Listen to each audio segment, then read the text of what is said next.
Welcome to Future of Fandom, the podcast where leagues, teams, and federations learn how to turn passive viewers into loyal superfans through gamification, loyalty, and next-gen engagement. Let's build what's next together. Welcome back to the Future of Fandom. I'm Mihir Valavalkar, CEO and co-founder of LiveLike. I'm very excited to be joined today by someone I've known since her days at Wimbledon. We've crossed paths at conferences, shared panels, and watched each other's careers move through some of the most interesting organizations in sport. And now she's taken on what I think is one of the most ambitious digital briefs in sport.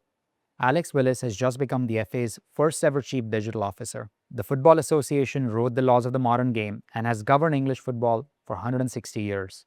And Alex is here to build its digital future. That means the England national teams, the grassroots game, and Wembley itself, all under one remit at one of the most significant moments in English football's history. We're sitting here at Wembley Stadium, which feels exactly right. How England football fans experience this tournament digitally, from the squad announcement to the final whistle, is something Alex and her team are right in the middle of building. Thank you, Alex, for being on the Future of Fandom, and I appreciate you hosting us in this amazing stadium. Thank you for coming to Wembley. Alex, you are now the first chief digital officer of the English FA. That's a big move. Obviously, we've known each other for many years now, and I think both our lives have sort of started and are continuing in digital. But how do you think about this opportunity for yourself, but also in terms of what lies ahead for you? Well, I mean, firstly, it's a great privilege to host you here at Wembley and to be here in this role. I should say I'm only a few weeks in, so I'm still learning my way around the place, literally and figuratively. Yeah. But I think that the sort of role of digital in sport more broadly continues to expand and grow and change, and it's defined in all sorts of ways. I think you could do a whole podcast on what is digital, what's the definition of digital. Really, it's about an audience out there who are passionate about your sporting product and finding different ways to reach them and finding different ways to build a proper and compelling business in the way that you engage with them and reach them. And that's, I think, the opportunity that the FA has identified and is excited about, and why I'm very excited to be here, particularly at this moment in time ahead of a World Cup. Yeah. Because the passion for football, not just football, but the passion for national performance in these peak moments is an unbelievable thing. And so we're trying to make the most of that opportunity. You've obviously spent time at Wimbledon, and I think that's when we first got to know each other, and then at the Premier League for 4 years. So you have experience working on both, like something which is more of a single event as well as something that's year-round. Talk to us a little bit about the opportunity with the FA. Obviously, both with the men's and women's football, but also with Wembley as a stadium. How do you create excitement around something that is, not anchored around one specific event every year, but something that's spread out across multiple years? Well, I mean, the amazing thing about Wimbledon, and it rings true today, and I'm sure it will ring true forever and always, is that you have this moment in the calendar that you own. Not entirely own, but we used to say it's an extraordinary privilege that for those 2 weeks of the year, the eyes of the world focus on this patch of grass, literally, in SW19. And so all of your planning and all of your thought and preparation goes into how do you make the most of that moment. Yeah. And we had various discussions and debates over the years around how do you create more year-round relevance for Wimbledon, and ultimately agreed and settled on the fact that actually we should just maximize the peak, maximize the spike, and maybe try and broaden the shoulders a little bit through the grass court season and through the sort of week of post-reflection celebration. But that ultimately that was our window in the calendar to maximize. The Premier League, being a league product, is obviously entirely different in that it does have genuine year-round relevance.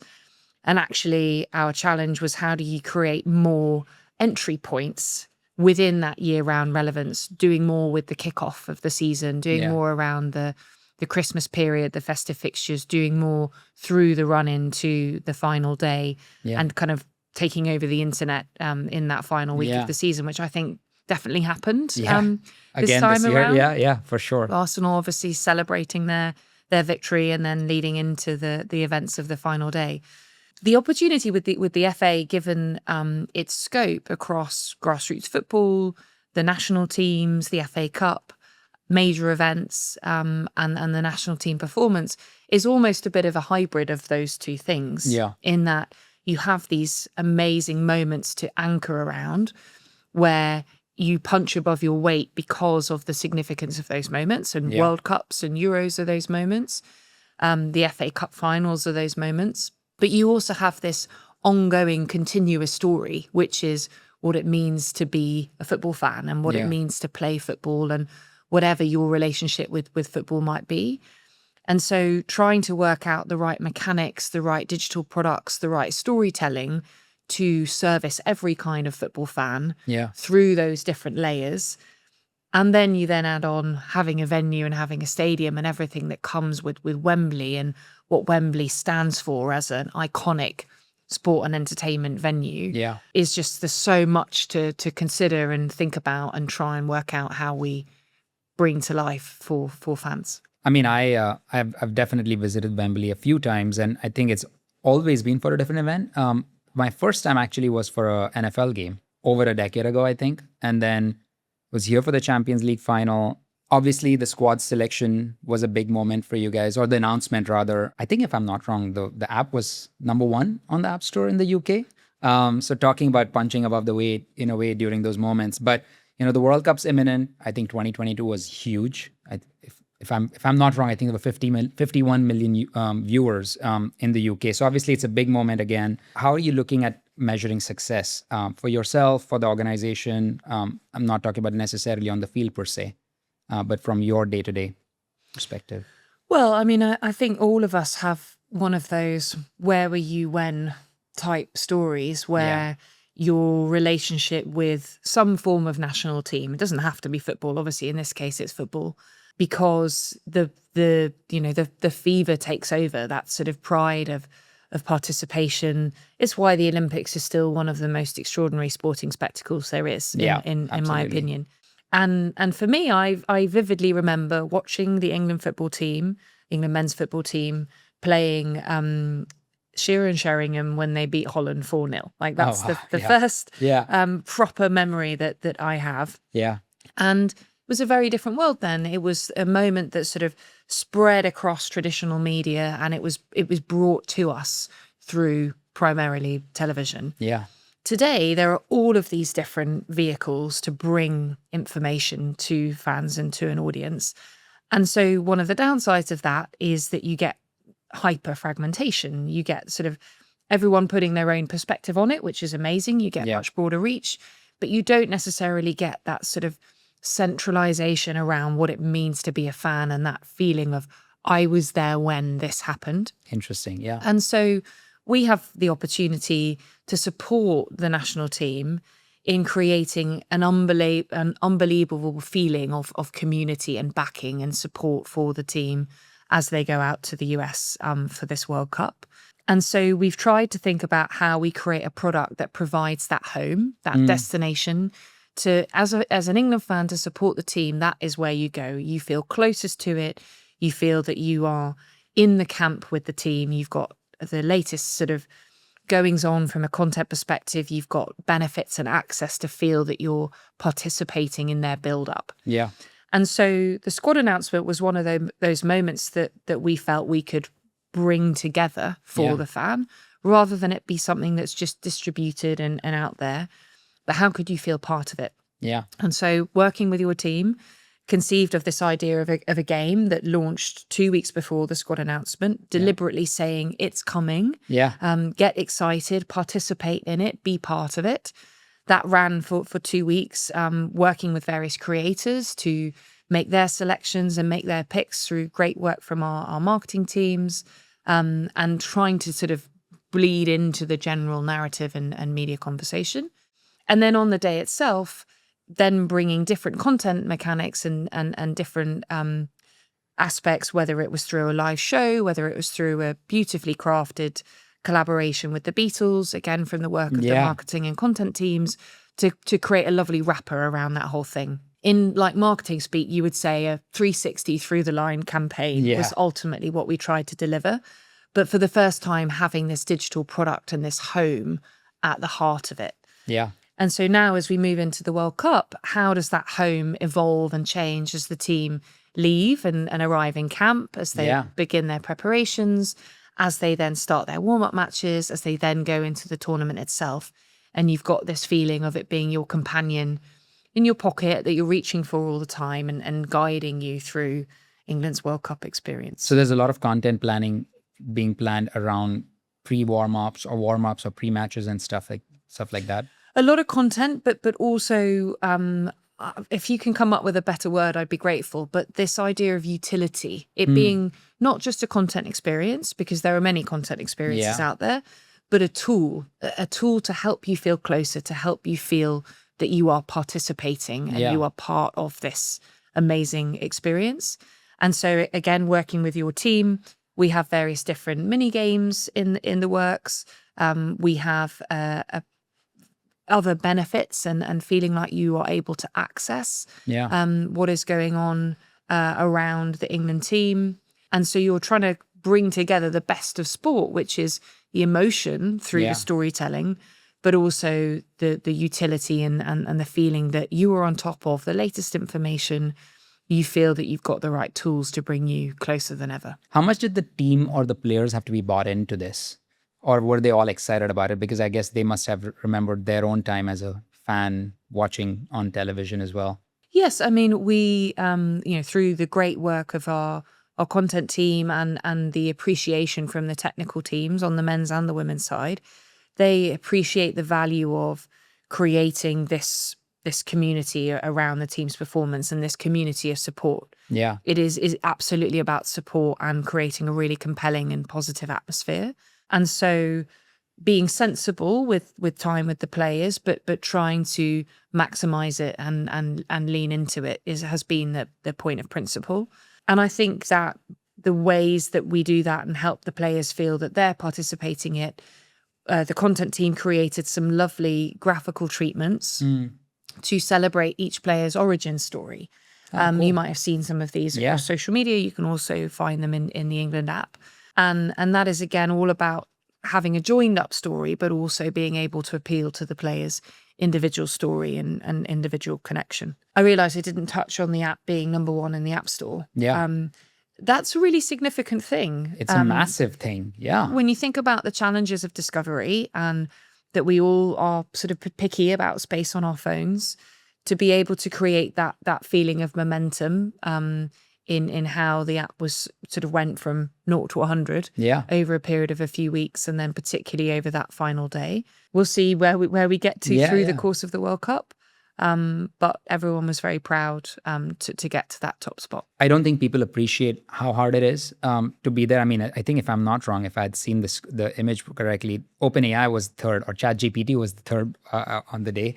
And ultimately, I guess the challenge will be how do you retain these fans and stay there. But as you said, like if this becomes your one-stop shop for being a fan of the English team, men's or women's, obviously your team will have to do a lot of work on making sure that you keep that spot or keep that space on the user's precious real estate on their phone. But from my perspective, I mean, again, when you and I first met, I think you were leading the charge on a lot of the social channels for Wimbledon. And it's now a decade ago at this point. But today, everyone's talking about bringing that content back. Not content, but like retaining some of that fandom for their owned and operated platforms and not giving a lot away to these third-party platforms. I don't think anyone's going to replace it. I mean, they're here to say it's never going away. But how do you focus on getting that fan attention, keeping them on your, keeping their attention, learning more about that fan, super serving them in the future? Everything I'm saying is stuff that has been talked about, but specifically, how are you planning to do that with the FA would be cool for us to know. Well, I think it's something that every sports property is thinking about and working on how they maximize the opportunity that exists with operated platforms and the reach that is generated by these marketing machines. I mean, that's ultimately what they are.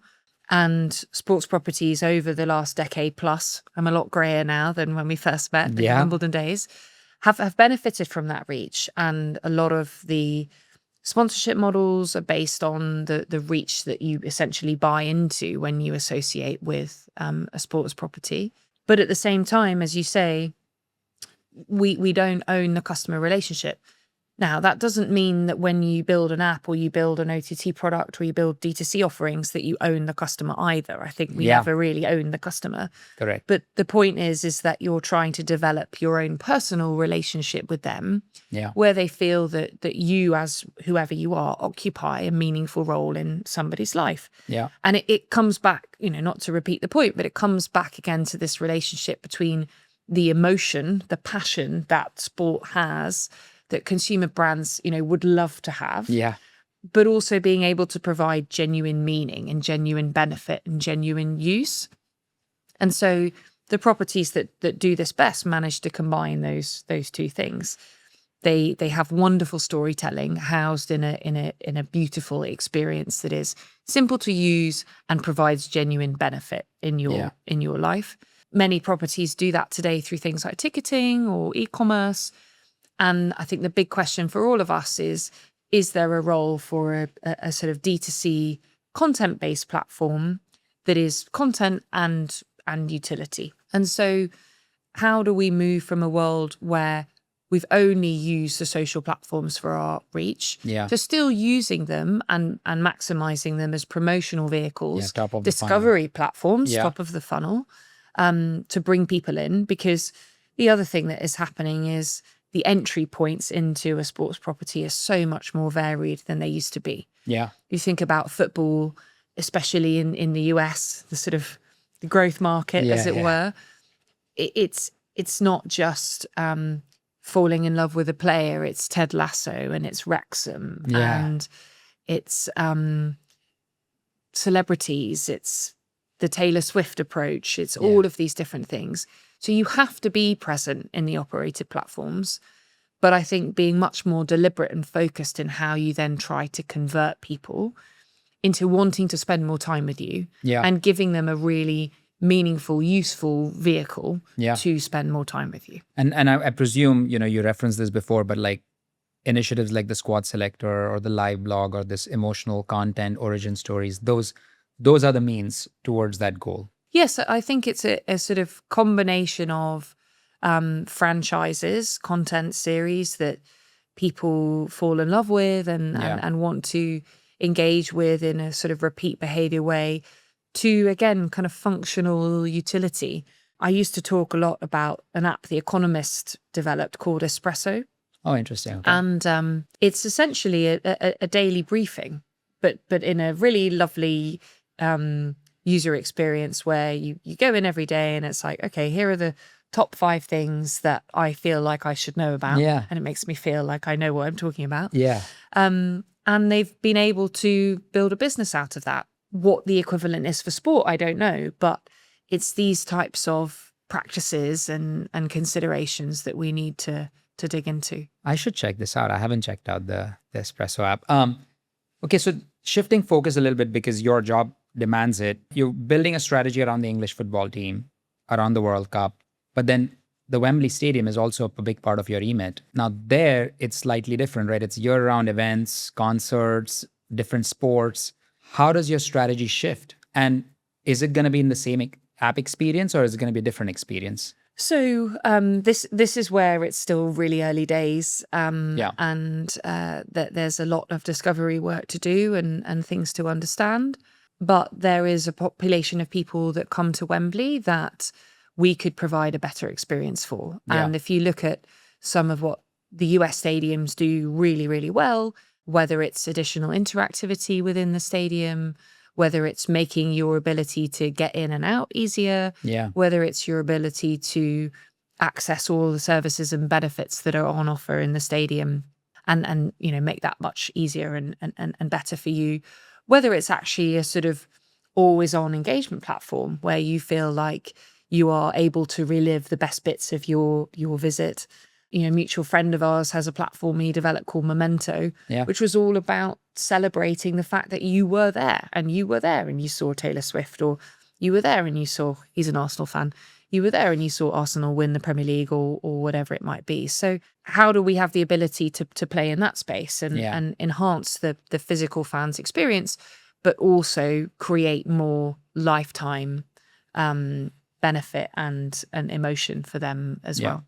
I mean, I do think the connected venue experience, that the innovation that's happening in that space, whether it's contactless ticketing, whether it's all these connected POS systems that might lead into rewards, there's a lot of room. I mean, obviously, I haven't experienced the Wembley or I haven't done the Wembley experience personally in a long time now, but I can see how that can make a big difference from a fan experience standpoint.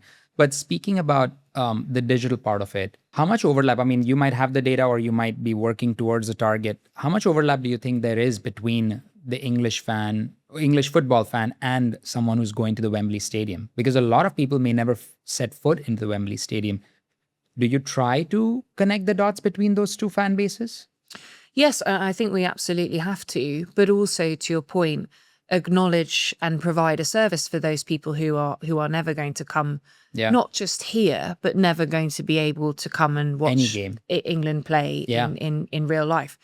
Again, it's a sort of similar use case to the one that we had at Wimbledon, which is how do we deliver a really quality experience for those people who buy a ticket and come here and they feel that it's connected. Their fandom of the team is then reflected in the physical experience they have in the stadium, but it's also preserving the purity of the experience in the stadium, and that's a very important thing too. But equally, for all those people who are interested in England, whether they're English and they live around the world, or they're not English, but they have a fascination with England for all the reasons that people do, whether they follow particular players because they play for their Premier League or their WSL team, whatever it might be, that's a massive opportunity for us to think about how we service those people. And again, to give you the Wimbledon reference, we used to talk about the audience beyond the gates, and that there's a very real need and opportunity to service that audience beyond the gates. That's actually an interesting point that you made. I mean, that is where actually the opportunity lies in terms of having the data about the fan, like knowing how to promote something to the fan in different ways. You know, I might be a fan of Arsenal, and so this Arsenal player who is in the English team, I might care about the English team more because of my fandom of that player versus me being an English football team fan, is an interesting way to start going direct to consumer and starting to drive them into the experience or lead them into other journeys that you want them to be on, which is normally not possible for an organization when most of your engagement and reach is happening through social media platforms. Absolutely, because I think in that world, you're dependent on how the content or the experience is being categorized by someone else's algorithm, someone else's platform, someone else's sort of definition of structure. Whereas in these products that we build ourselves, we should have complete flexibility as to how we personalize and how we categorize content that meets the need, not just the need, but the relationship of the individual. And this is not necessarily new thinking. This goes back some years. And, you know, another person that we both know well, Angela Ruggiero, who used to run Sports Innovation Labs, they published a report some years ago about the concept of fandom becoming fluid. It's not fixed anymore. It's now fluid. And the way that I've always interpreted that is that actually what makes up our own relationship with a sporting property is a myriad of factors that are very personal to us. And it's not just, oh, it used to be a club, now it's players. It's not that simple. It's actually a combination of characters, personalities, your nationality, your community, your family ties, the storylines, the things that you're exposed to. And so at some point in time, technology will allow us to be able to service the fan in that very purely individual, kind of direct to individual way. Not just direct to consumer as a blanket term, but genuinely direct to individual, so that you feel, okay, my experience is absolutely made up of these 3 or 4 players who I just think are unbelievable. How that then creates a relationship to a team, to a set of clubs, to a different group of countries, to places. It's amazing when you sort of think about the potential in that way. I mean, I like to use this as an example, but like my personal fandom for the same event differs depending on who I'm talking to. the way I'm a huge Formula One fan. If I am talking to someone who's part of my close inner circle when I'm talking about the race, I'm a different personality than when I'm talking to someone who is new to the sport and might be more of the way I perceive that person's fandom changes how I'm engaging with them. Or even in terms of, you might think that I'm an extroverted person when I'm talking about one, or when I'm watching one sport, but when it's my favorite player and I'm nervous, leave me alone. I don't want to bother. Don't bother me. I need to stay and just watch this myself. Roger Federer did that a lot for me in the past, aged me by a few years actually. But in that sense, I mean, Duolingo is a perfect example of how powerful personalization can be. I mean, even I'm on a streak learning a language, and if I go into the app at 10 a.m. in the morning, the kind of actions I'm asked to do and the difficulty level of the challenges that I'm asked to complete are very different than when I go at 11 p.m. in the night. 10 a.m., it might be do 20 minutes of learning, complete 5 lessons, get 3 perfect lessons. You go at the end of the day and it's like, just complete 1 lesson and keep your streak alive. And I think that is indicative of what kind of possibilities there are when you know who the fan is, you know a little bit about them, and most importantly, actually have a way to reach them directly. A lot of people will be like, what's the use of having an app? I appreciate that from a fan's perspective, but from an organization's perspective, there are very few other ways where you can get to the person instantly. Sure, messaging, sure, WhatsApp might be a way, but ultimately that app experience, if you can make that app experience powerful enough that the fan cares to have your app and stay in the app, there is no other way to reach the fan faster and in a more meaningful manner. And that's exactly what I mean by utility. Again, yeah. Whatever the better, more exciting. You asked for a better word, I gave you like a whole spiel. No. But that's what I think we're in pursuit of, is to occupy a meaningful role in people's lives, because we provide them with something that means something to them. Yeah. And is useful to them, because that's the way that the value exchange is fair. Yeah. Shifting gears a little bit, obviously, with the World Cup coming up, a lot of the focus is on the men's team, but obviously the women's team, the Lionesses, are a national treasure. Obviously, with the 2022 win, it was a big shift, I felt like. I mean, it sort of created this momentum around women's football that probably didn't exist before. So if that moment changed, how is the FA actually capitalizing on that moment? What opportunities do you see for women's sports in general, but obviously women's football in the country?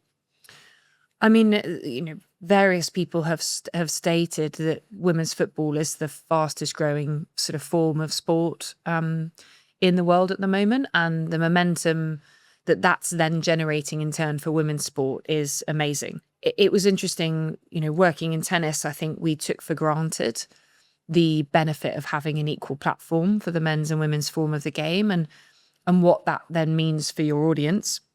Wimbledon is one of the few sports properties that genuinely has an even gender balance in its audience. Absolutely. Across every platform, whether it's TV, whether it's digital, whether it's social, whether it's in the attendee footprint.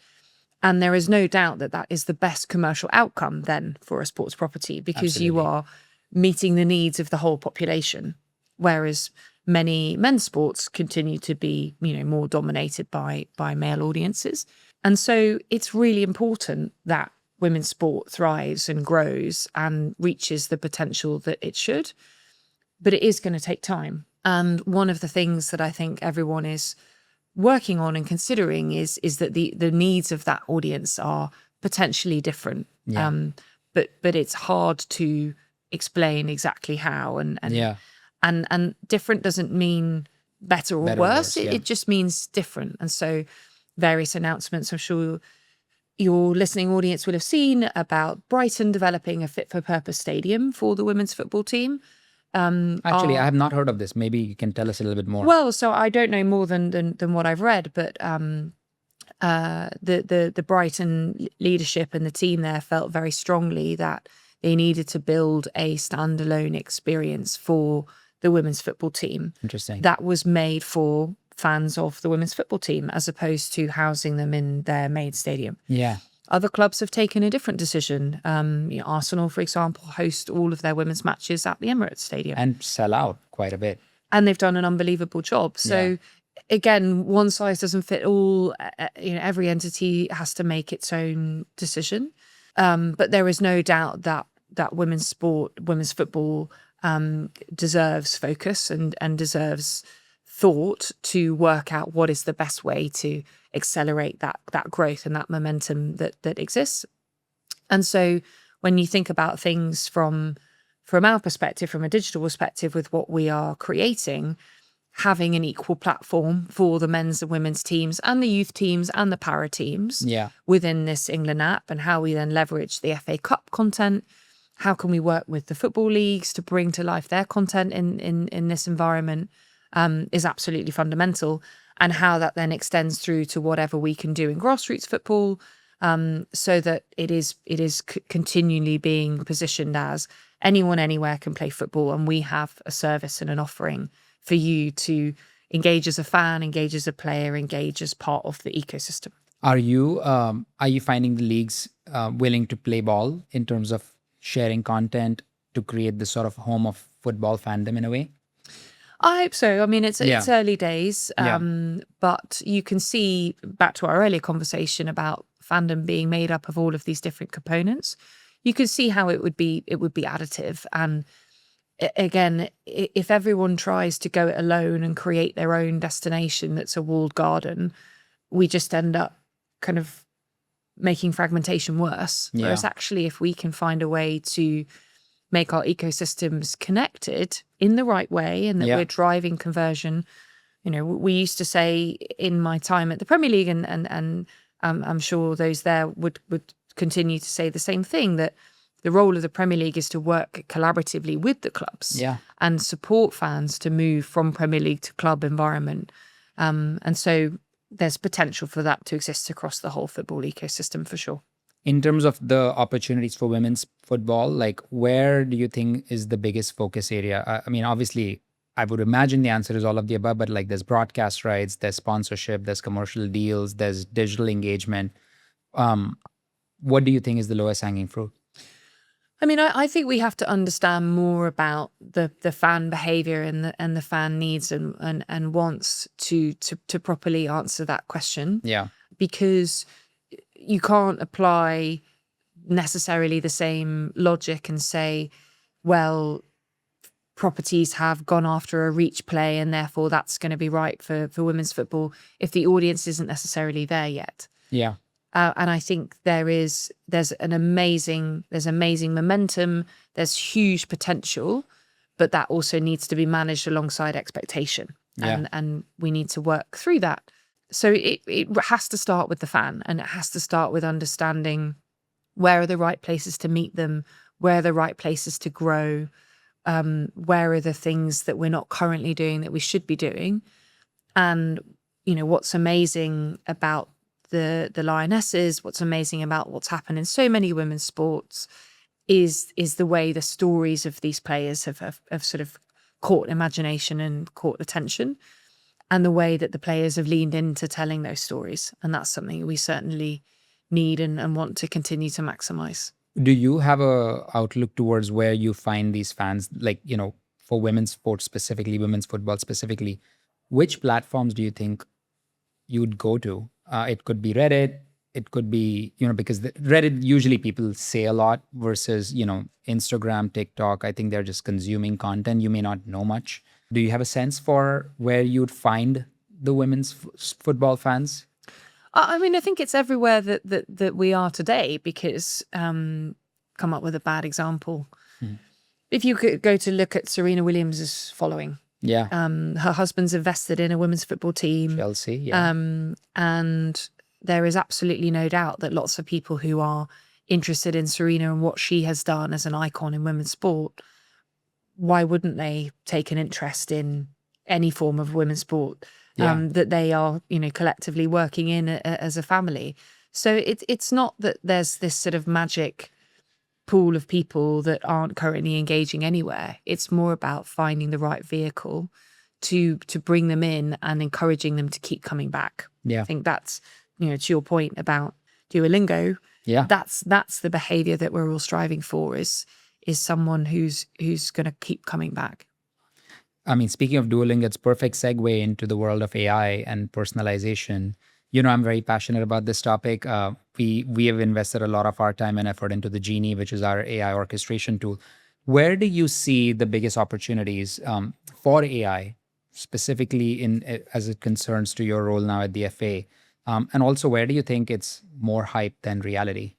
Or maybe the hype is running a little bit further ahead than reality. So this is another thing. Again, it's only been a few weeks, but of course, as most sports properties and indeed most businesses are thinking about the role that AI can play, both in terms of the experience we provide to our fans in the front end. And again, some of this is not new news. Yeah. When I was at Wimbledon, we worked with IBM on AI generated highlights. At the Premier League, we created an experience with Microsoft that essentially was intended to be your companion to the Premier League League companion. And for the FA, there will be various different, similar applications, I'm sure. Yeah. Whether you're looking at it through an England lens or a Wembley lens or a grassroots football lens. I think the other aspect of it, which is again the same for any business, is what role does AI play in how we work, and what can it do to help us do more with the time that we have and the people that we have in a way that is additive and productive. And that is the big question that everyone is thinking about. How do you encourage experimentation but still have the right governance? How do you think about how people are going to learn things and receive information? Actually, I remember when we were at the Tech Summit, if I'm not wrong, the first panel at the NBA Tech Summit was Steve Ballmer making a controversial statement about, what did he say? Something to the effect of students don't need to learn how to read anymore, or don't need to learn how to write anymore. And I think it was Andrew Ross Sorkin, who was the interviewer, saying, don't say that. I don't believe that. And I think it created a lot of, I think probably divided the room a little bit. But yeah, I'm firmly of the camp that, there's a lot to figure out going forward, but we shouldn't be losing basic skills. I mean, people have been writing on blocks in caves 4,000 years ago. So I think personally, like from an AI standpoint, I think there's a lot of opportunity, but to a certain extent, this is something you can maybe opine on. It requires a lot of systems to be connected for AI to truly be powerful, because as a productivity tool, we all are using AI, which is fine. But in an enterprise setting, all these siloed data systems, whether it's your CRM, whether it's your CDP, whether it's your ticketing system, all that data, I think the real challenge is actually making sure that the data is in a format that can be read and can be connected and then can be acted upon. I would imagine these are things that you're thinking about and talking about internally as well. Yes, I mean, AI readiness is a really big topic. Not just for us, but for any business. A colleague that I've worked closely with over the years actually gave a presentation on AI a few weeks ago, and he used a cooking analogy. And there are all sorts of cliches out there about this, but I think this is a relatively simple one, which is, if you don't have good ingredients, you will make a really bad pie or a really bad cake. And so making sure that you've got your ingredients in the right shape. You've got the right ones and they're in the right shape, the right quantities, to extend the analogy. That's right. Is absolutely vital. And this is just, a purely personal opinion, but I would love to know where we would be if ChatGPT 4 or 3, whichever was the first one, that I think it was 3. That really accelerated things and got us to where we are now. If that had just come a little bit later, would we be in a slightly better position where we're, to a certain extent, we're scrambling to use tools that you don't really know yet how to use? And there are a lot of unintended consequences out there. There are huge benefits for sure, but there are a lot of things to consider before you dive right in. I agree. I think we're seeing that even internally on our own. I mean, of course, we have an external facing AI product, but how our teams are using AI and some of the learnings, I'll tell you one anecdote. I was talking to my CTO last week, and he was talking about how he realized that there were some people in the organization that were leaving tasks for later because they had reached their daily limit for Claude Code. And they're like, oh, I'll just come back to it once my token count replenishes. And we were like, we don't blame them, because there's no, like, everyone's just learning on the go, so to speak. But it was an interesting way in how you're changing how you do things. Leaving a task for later and leaving a bug, you usually normally would want to get everything done and checked off so there's no context switching. But here, the context is all sitting inside the AI application, and you just have to tell it to do it. So anyway, lots of disruption ahead, I would imagine, for all of us at this point. Just to round off on the topic, which we're both passionate about, fan engagement. Obviously, we've talked about this. We touched upon this earlier in the podcast as well. You've now seen episodic engagement. You've seen year-round engagement. You've seen seasonal engagement. Are there any things that, it's obviously your journey is a fascinating progression, but like, are there certain things like across those three models that have taught you about how fan engagement works? I mean, probably need a whole other podcast to discuss. Fundamentally, we're all blessed with more and more tools to reach people. And some of those tools we don't control, but we need to learn how to use and maximize and benefit from. And some of those tools we have the ability to shape and build. And ultimately, we're trying to live in the best of both worlds and make sure that they fit together. But the thing that absolutely unites all of those things is that there's no substitute for a great story. And the most unbelievable quality that sport has is that you can't predict the outcome. Yeah. And it is one of the few things that genuinely stands on its own 2 feet in a live world. Yeah. And that the human is at the core of all of this. And I think that's really important and sometimes something to reflect on kind of at the end of a day when everything gets too much and we're not sure what to do about AI or the next big challenge that's coming, is to go and stand in a stadium and look at a physical space, or just go and remember a story of unbelievable human endeavor. I think the Winter Olympics earlier this year was another unbelievable example of that, whether it's the stories of incredible joy, the cross-country skier who won the record number of gold medals, or extraordinary despair. Lindsey Vonn, we sat and watched with our 2 kids, and we sort of made a big thing of what she was trying to do and trying to achieve, and it didn't work out. And that is equally, I just think she's the most extraordinary person. Yeah. That's all part of this. So I think sometimes in these worlds where everything can be perfect and be better, it's really important to remember that it's ultimately human, and that is its greatest strength. I love that. I wish I could speak as eloquently as you do from a storytelling standpoint. But, are there any things that you learned from your D2C push at the Premier League that you think can apply? Is it still content? I mean, going to your point, was it content that really worked on the Premier League side that you think can also work on the FA side? Well, I mean, again, these things take time. And I think the 2 things that we put in place at the Premier League, particularly to mention that I think are relevant here. One is this idea of fandom being individual, and that there are a myriad of reasons to both become and then remain a football fan. And how do you appeal to those, and how do you learn about those, and how do you then drive conversion to your business model, whatever it may happen to be? Yeah. In the Premier League case, it was driving conversion to clubs and to broadcasters and to partners. Whereas here at the FA, we have the ability to drive to retail and ticketing and sponsorship and that's right. And more. The other point that transfers is making the most of all of the different storytelling assets that you have. So, a labour of love by colleagues at the Premier League, particularly Sam Tremaine, who leads content there, was to make the archive available. And make the archive available both in a push way, in that we would create summaries of amazing things that had happened, whether it's on a goals basis or on a saves basis or, various different categorizations, but also allow the fan to go and search and find the thing that they might be looking for, to play into nostalgia. And I think in a world where clips and highlights and so on are everywhere, how do you make more with this amazing reservoir of material that exists?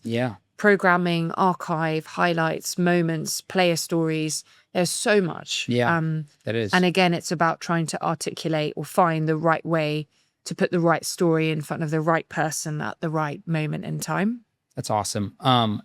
That's actually a lot to think through actually in that answer and unpack. If everything goes according to plan, you obviously have a lot of, I understand you're only 7 weeks in, so there's a lot that you're going to learn and discover along the way. But let's assume the infrastructure layer, the engagement push, the content, the storytelling, it all works the way you want it to.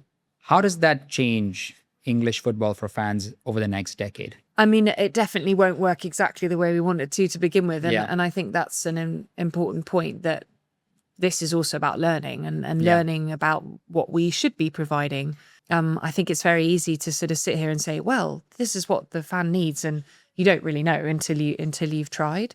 I mean, I think ultimately, if you think about the mission of the FA and the purpose, which is to provide more opportunities for more people to play and participate in football, and for that to be genuinely available and accessible to everyone, and therefore to create the right pathways to more coaches, more people participating in the football ecosystem, and ultimately more winning teams.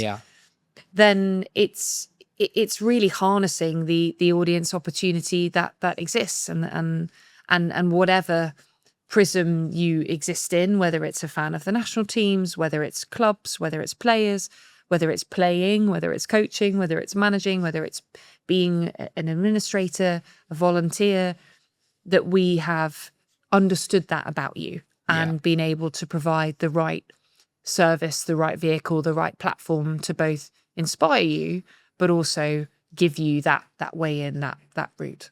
Your answer just made me think about something. I grew up in India, obviously. Cricket is religion. But the more I learn about the setup of English football, grassroots aside, all the different leagues that matter with the FA Cup. In India, the closest equivalent when I was growing up in cricket was the Ranji Trophy.